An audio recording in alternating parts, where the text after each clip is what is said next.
Hey guys, how's it going? So I ran into a problem with one of the hives actually this week, and gosh, it's March, so any kind of issues you have with hives right now becomes really problematic trying to kind of sort out the problem, especially if it's a problem with one of the queens. So the weakest hive that we have, it's either lost the queen entirely or she's just not laying. I mean, she's been really weak actually all last season, with just kind of like just an awful laying pattern and just not kind of producing very much brood. So I opened up the hive on Monday and it just doesn't look as if she's laying at all. Couldn't even find her, and she's got a marked dot on her as well. And you know, can't find any bees to buy, queen bees to buy at this time of year at all, because everybody's of course ramping up for April. The great thing is it's just such an amazing community of beekeepers, and I managed to get hold of a commercial beekeeper here in LA who has a bee kind of yard up in Topanga Canyon, and he said, you know, if you want to drive out to me, I'll give you a queen bee.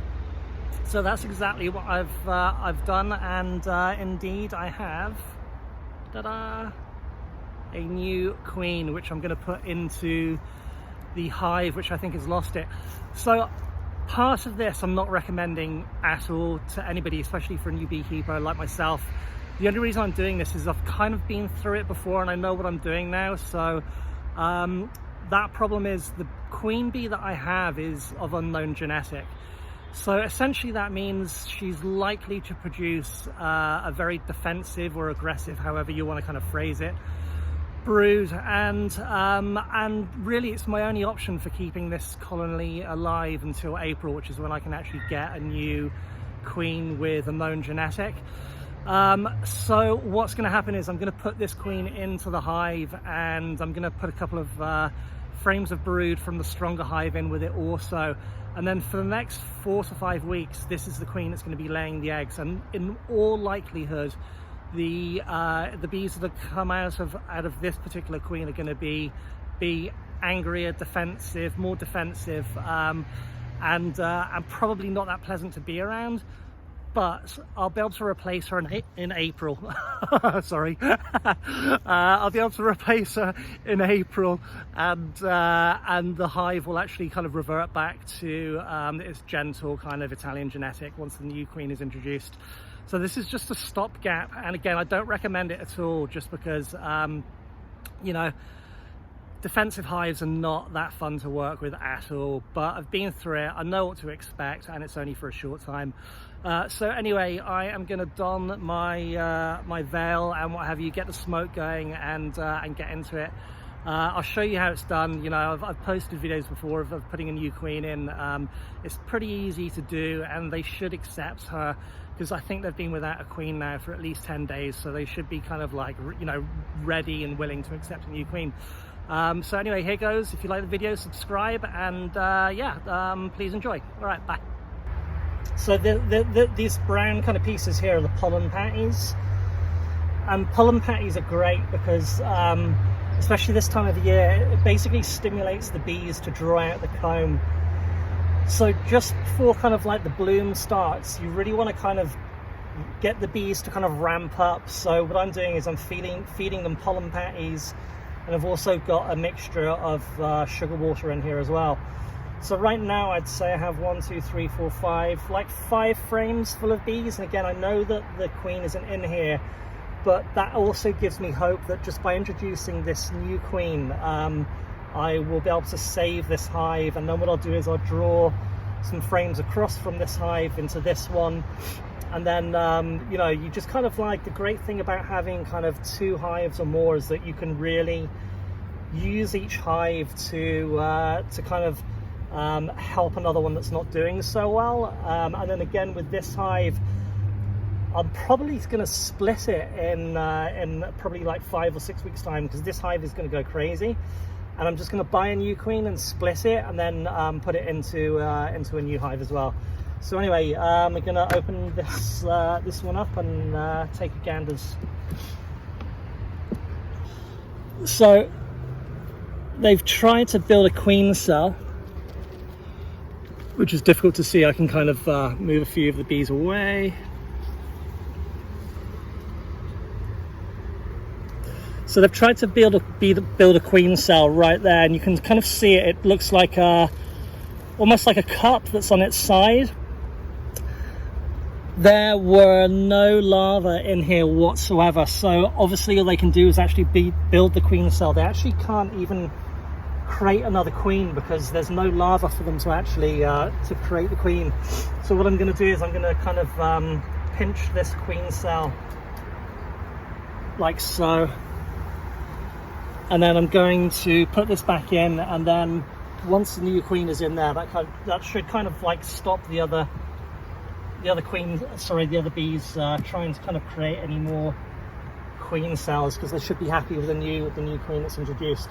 So what I'm going to do now is I'm going to open up this hive. This hive is still quite defensive, so I'm going to need a good amount of smoke. I'm going to pull a couple of frames of brood from this hive. Obviously make sure that you know, I'm not accidentally putting the new queen into here as well, so I'm going to have to check those frames, probably shake those frames off of bees, and then put them in, and it should be happy days from there on. Okay, so what I've done is I've just shook off the bees from this hive. What you want to do is you want to by the way, look at this laying pattern, like absolutely brilliant. You know, this queen she's great. So what you want to do is you want to put the brood in where you would actually find the brood ordinarily into this brood chamber here, and these should, you know, hatch within the next kind of 10 days and just add to the colony. But man, this queen she's on it. She's really on it. It's awesome to see. So I'm just going to put this frame in here.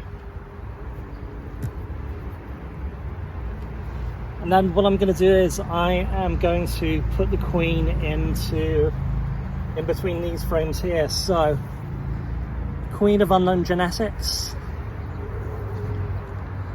You know, like I said,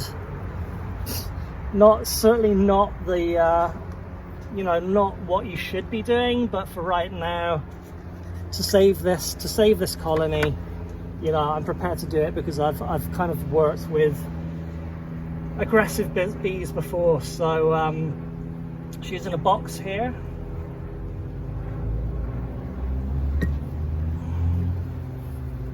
You know, and you can see they love this queen.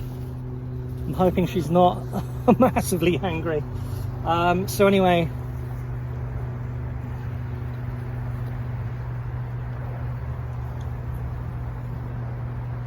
taking her attendants off. You can see her, she's in there. So there's a little bit of foil on the end, and then I'm taking this foil off.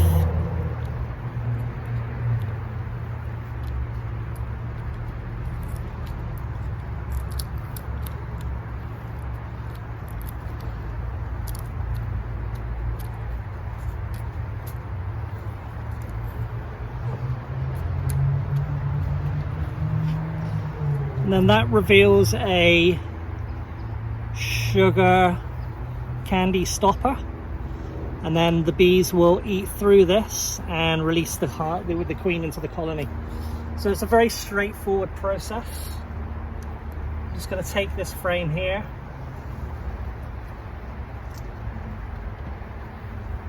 and then literally all you have to do is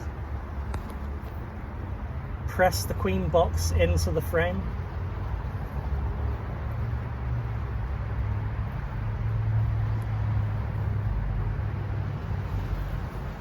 You can see, just like so. That'll stay there. Introduce her into the hive.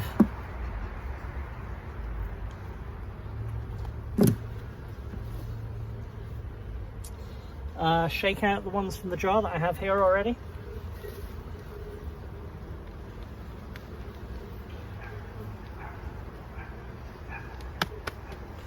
And then that is a new queen introduced.